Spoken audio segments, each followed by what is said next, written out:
Assalamualaikum warahmatullahi wabarakatuh. Selamat pagi, siang, sore, malam teman-teman yang menonton. Saya Ferry Irawan. Pada video kali ini saya akan menjelaskan tentang organisasi politik dan sosial Islam, yaitu Nahdlatul Ulama. Yang akan dibahas yaitu tentang sejarah berdirinya, kemudian perjuangannya, prakemerdekaan, dan perkembangannya. Baik, untuk Nahdlatul Ulama sejarah berdiri. Nahdlatul Ulama atau yang biasa orang-orang sebut juga dengan NU, atau sebagian orang tua sekarang masih ada yang menyebutnya NO atau Nahdlatul Ulama, ejaan lama, adalah sebuah organisasi sosial keagamaan yang juga bergerak di bidang pendidikan dan ekonomi. Nahdlatul Ulama sendiri artinya kebangkitan ulama. Nahdlatul Ulama didirikan oleh Kiai Haji Hasyim Asy'ari pada 31 Januari 1926 Masehi,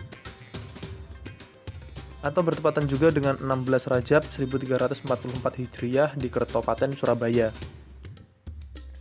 Setidaknya ada 3 motif yang menjadi latar belakang lahirnya NU, yaitu yang pertama motif agama, yang kedua motif mempertahankan ajaran Ahlussunnah wal Jamaah, dan yang ketiga yaitu motif nasionalisme. Utamanya, NU didirikan karena merespon gejolak politik di dalam dan di luar negeri.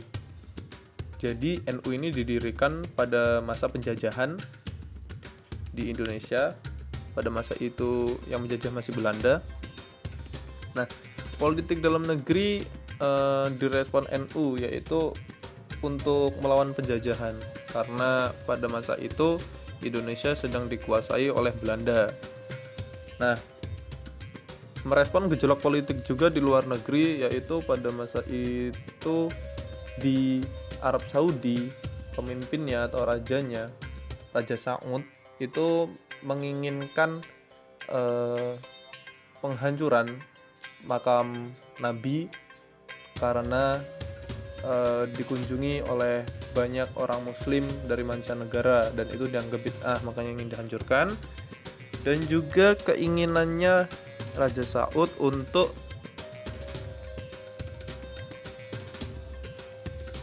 menjadikan Wahabi sebagai satu-satunya paham atau mazhab di Arab Saudi. Nah, ulama-ulama di Indonesia menginginkan hal tersebut untuk diurungkan, karena mereka menginginkan peninggalan Nabi, makamnya tetap ada, dan juga menginginkan adanya kebebasan bermazhab di sana. Karena jika Wahabi adalah satu-satunya di sana, itu berarti juga Ahlussunnah wal Jamaah itu ditiadakan, baik itu praktek kegiatan, keagamaan, dan lain-lain. Seperti itu. Untuk prakemerdekaan, perjuangan NU di prakemerdekaan dapat dilihat dari namanya yang memiliki arti kebangkitan ulama. NU lahir di masa penjajahan. Sebab itu, NU juga memiliki hasrat untuk melawan penjajah dengan cara menyatukan ulama dan santri yang ada di Indonesia. Tadi sudah saya jelaskan bahwasanya NU memiliki setidaknya 3 motif latar belakang didirikannya NU, begitu ya. Motif yang pertama yaitu motif agama. Jadi, ketika masa penjajahan, Belanda tidak hanya ingin menjajah secara fisik, tetapi juga menjajah secara spiritual. Artinya, Belanda pada masa itu juga gencar sekali melakukan kristenisasi, Kristen Katolik pada masa itu. Sehingga ulama-ulama NU berpikir bahwa itu membahayakan dan ingin menyebarkan Islam dengan leluasa dan lebih luas lagi. Kemudian, motif mempertahankan ajaran Ahlussunnah wal Jamaah, salah satu alasannya itu tadi, tidak ingin orang-orang Indonesia itu mengikuti ajaran-ajaran yang sesat, bahkan yang sudah Islam tidak ingin sampai di tidak sampai murtad, begitulah. Gitu. Kemudian juga merespon yang dari luar negeri tadi untuk mempertahankan aswajanya dari Arab Saudi. Kemudian yang terakhir yaitu motif nasionalisme.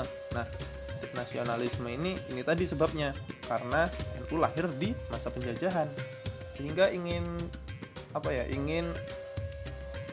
berjuang untuk melawan penjajah, karena menurut pendirinya Islam tidak akan bisa bergerak secara leluasa jika Indonesia belum merdeka. Nusantara lah menyebutnya waktu itu. Nah, perjuangannya juga dapat dilihat ketika para pemuda di berbagai daerah di Nusantara itu mulai mendirikan organisasi daerah seperti Yong Sumatera, Yong Java, Yong Ambon, dan lain-lain. Akan tetapi kiai-kiai NU justru mendirikan organisasi pemuda yang sifatnya nasionalis. Organisasi-organisasi pemuda tersebut, beberapa di antaranya yaitu Pemuda Tanah Air atau Suban Al-Waton. Ini adalah sebuah organisasi yang menjadi cikal bakar Ansornya NU sekarang. Kemudian Laskar Hizbullah, Tentara Allah, dan Laskar Sabilillah, Jalan Menuju Allah. Laskar Hizbullah ini laskarnya pemuda ya. Kemudian Laskar Sabilillah ini laskarnya orang tua. Islam melakukan perlawanan, terutama kiai-kiai NU dan juga santri-santrinya melakukan perlawanan kepada penjajah. Itu tidak hanya asal melakukan perlawanan begitu, tetapi ada dasarnya. Dasarnya yaitu pada surat Al-Baqarah ayat 190 yang artinya, dan perangilah di jalan Allah orang-orang yang memerangi kamu, tetapi janganlah melampaui batas. Berdasarkan dalil tersebut,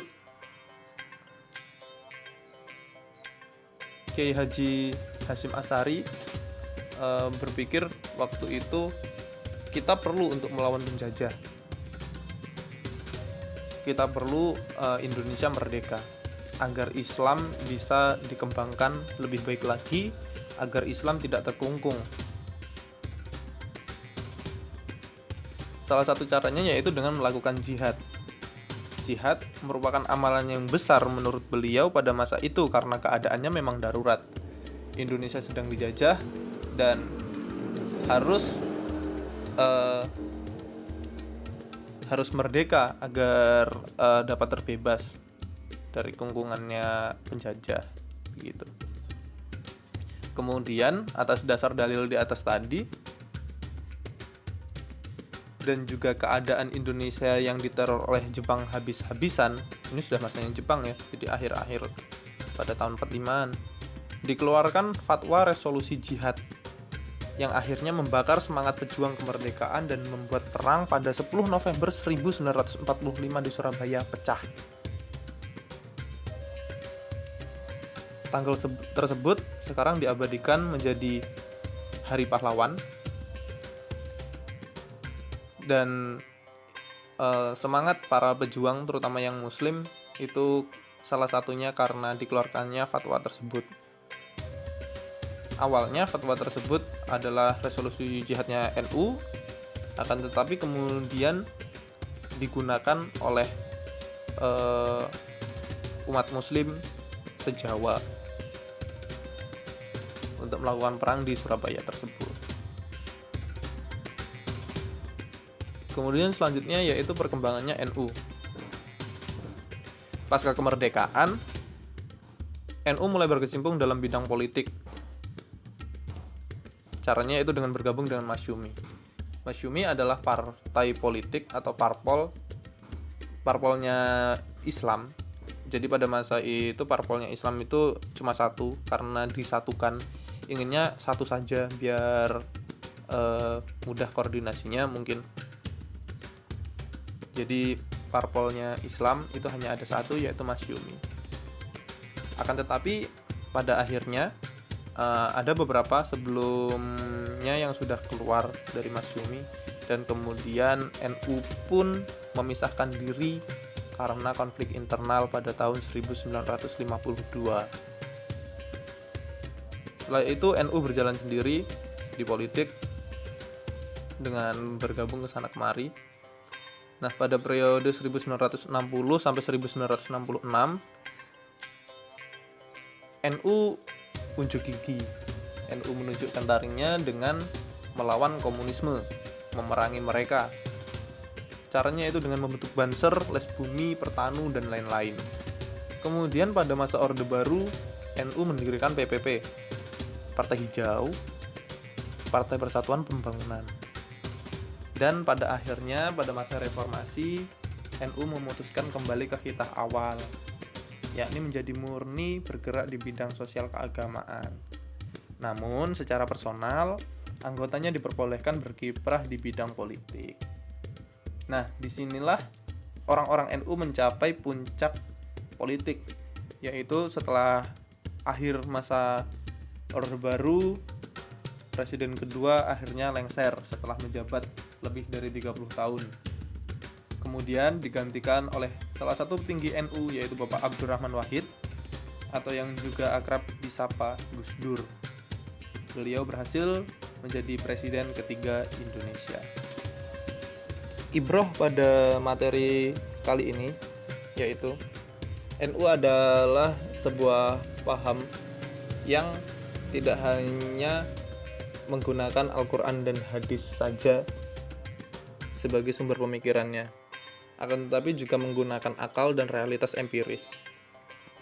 Saya rasa hal ini yang dapat membuat sebuah agama tidak tergerus oleh zaman, karena agama bisa menjadi sangat fleksibel. Cukup sekian materi yang dapat saya sampaikan. Terima kasih sudah mendengarkan.